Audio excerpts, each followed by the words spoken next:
welcome to Tim Connolly Drums. Today we are going to discuss a very heated topic. What has happened to music? Why has music dropped into this abyss of soulless tripe? Now, I know what you're going to say. Oh, there's good bands out there. There's still good bands. But I'm going to tell you that there's none on the top 40 charts at this time. There's actually one. Sorry, shouldn't say there's none. There's one. It's Coldplay. But if you were to pull up the charts from 1983, bands would be the predominant thing over collaborating artists and individual artists. Bands would make up 65 to 75% of the of the music that is on the charts. Whereas now, Coldplay currently, and they'll be off the charts soon because they're low in the top 40. But if 2 weeks from now, let's say, the top 40 is going to be 0 bands. There will be 0 bands. Now, why is this happening? Why has music fallen so far? Why are there no more bands? And why has this music of today taken on this soulless form that are just forgettable songs that are constantly being regurgitated and put out to the masses, and the songs are virtually meaningless tripe? Well, I'm going to tell you what those things are and what's causing this to happen. Number one is autotune. Oh my God, autotune. Autotune, in my opinion, is the worst thing that ever happened to music. Believe by Cher, I think it came out in 1999. That was the first auto-tuned song, and it was heavily auto-tuned. And it was the infancy of auto-tuning, obviously. And it's terrible. I can remember hearing it for the first time and thinking, what have they done to Cher? Like, I didn't understand, because auto-tune, of course, was brand new. Nobody knew what it was. I remember listening to it thinking, well, they put an effect on her, a voice. But I didn't know that it was pitch aligning autotune. So for those of you that don't know, basically autotune, autocorrect, is something where you know, you're singing and you don't hit the note, and autotune pulls you to the note. So if you're sharp, it pulls you down. If you're flat, it pulls you up. And it tries to hit the center of the note, which is where a good singer would hit. Now, the thing is that it's soulless. It takes away the natural essence of the voice and turns you into a robot. That's my opinion.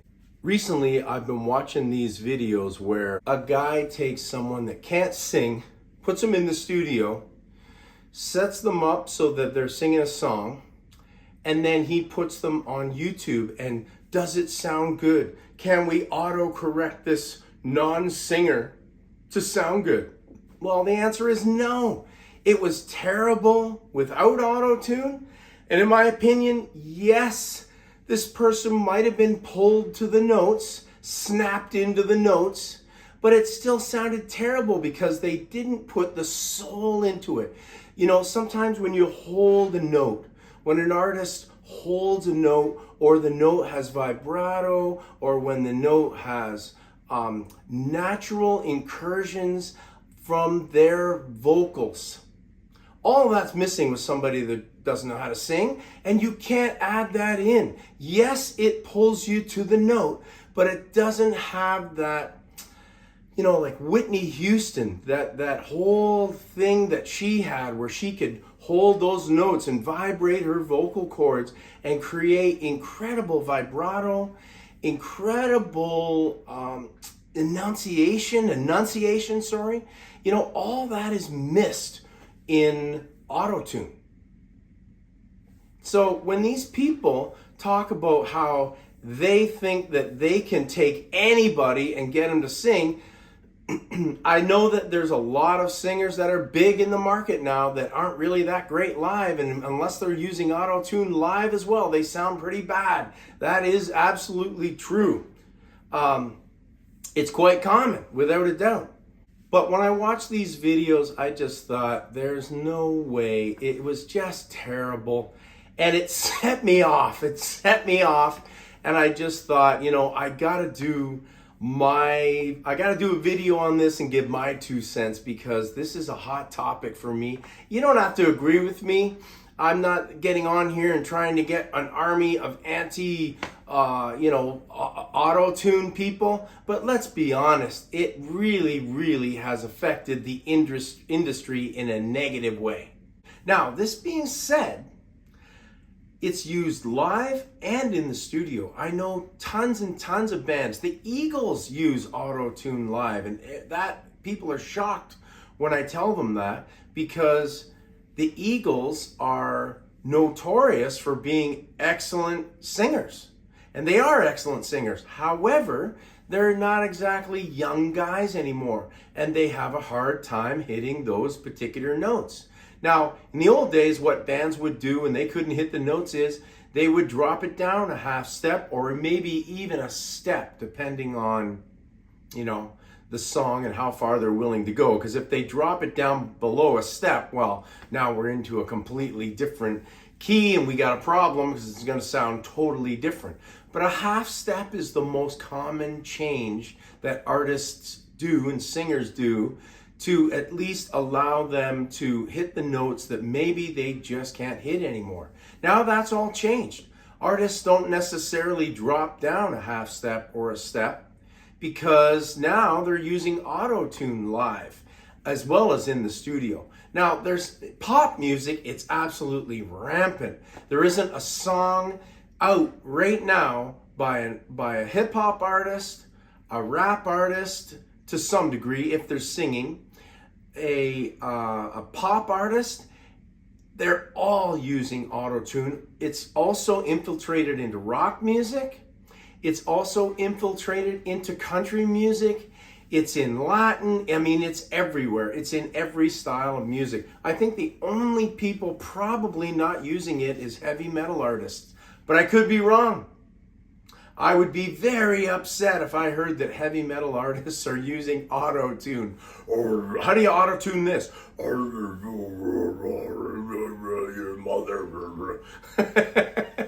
How do you auto-tune that growling that some extreme metal artists do?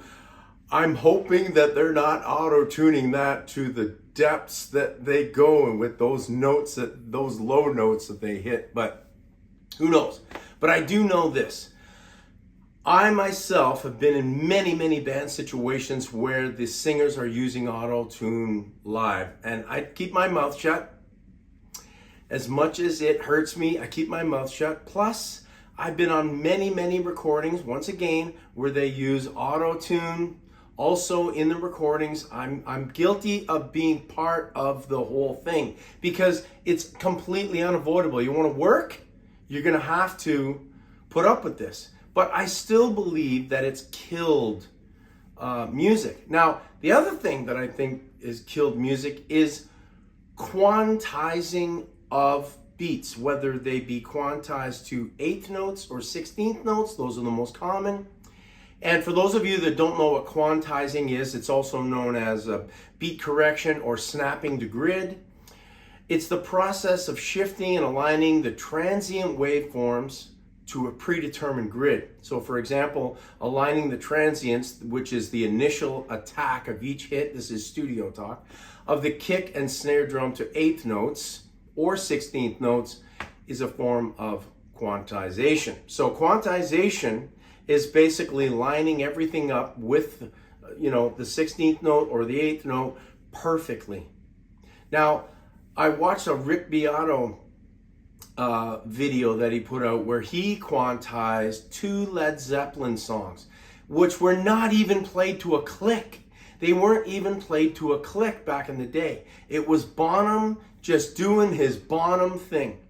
And when he compared Bonham to the quantized Bonham, Oh, there was no comparison. Here's the actual performance.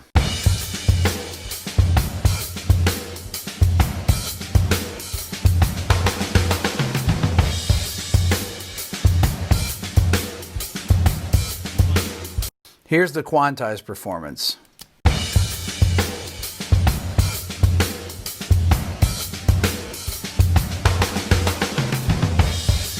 It just does not at all sound like it's got the energy.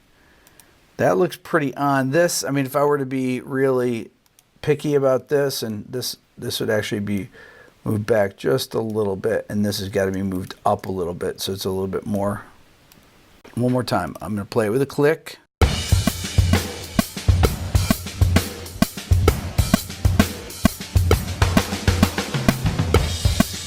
Ooh, that sounds stiff. Here's the real one.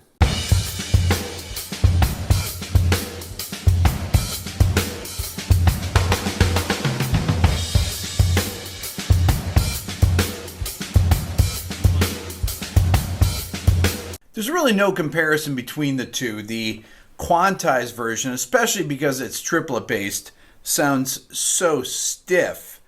The real version, Bonham in human form, sounds amazing, has so much more feel, especially with that Purdy shuffle. No comparison between these. This is actually really enlightening to me because the idea of quantizing John Bonham, not only is it sacrilegious, but it sounds horrendous. All the feel, that Bonham feel, that amazing Bonham sound and feel was gone when it was quantized and drawn strictly to the click. So it becomes from super cool and Bonham to robot.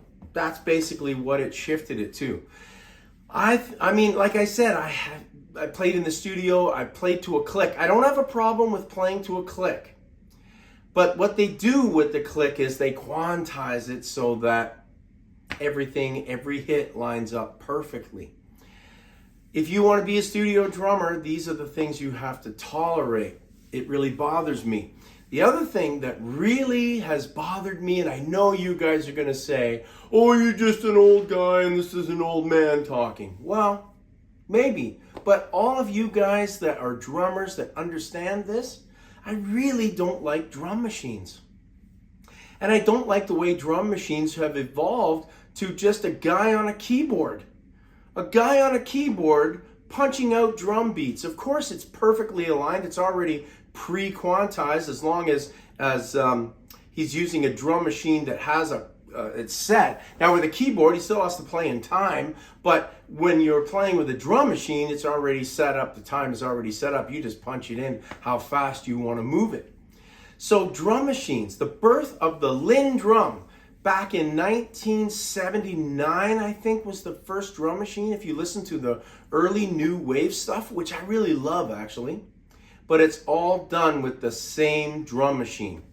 So a perfect example would be Don't You Want Me Baby by Human League. That is one of the first drum machines. Now, it sounds good, I'm not gonna lie, but I just hate the fact that there's no human element. I think when we start getting into drum machines and quantizing live drummers, we lose all the human element. It's soulless. The soul gets sucked right out, and now it is robotic. You know, that whole dance music scene sound. And I just think it just kills the music. It stiffens it right up when you quantize it. And when you set it to, perfect alignment where every single note is perfectly aligned, it becomes stiff as hell. Now, moving forward, modern music, I understand, dance music, house music, all that electro music and all that sort of stuff. That's all drum machines. I get it. That's that form of music. And I don't have a problem with that because that's that form of music. And everybody knows that there's basically the human element is out of it. It's a robot. It's already preformed figures musically. There's no shapes in the music, hardly at all. It's very, very square and stiff.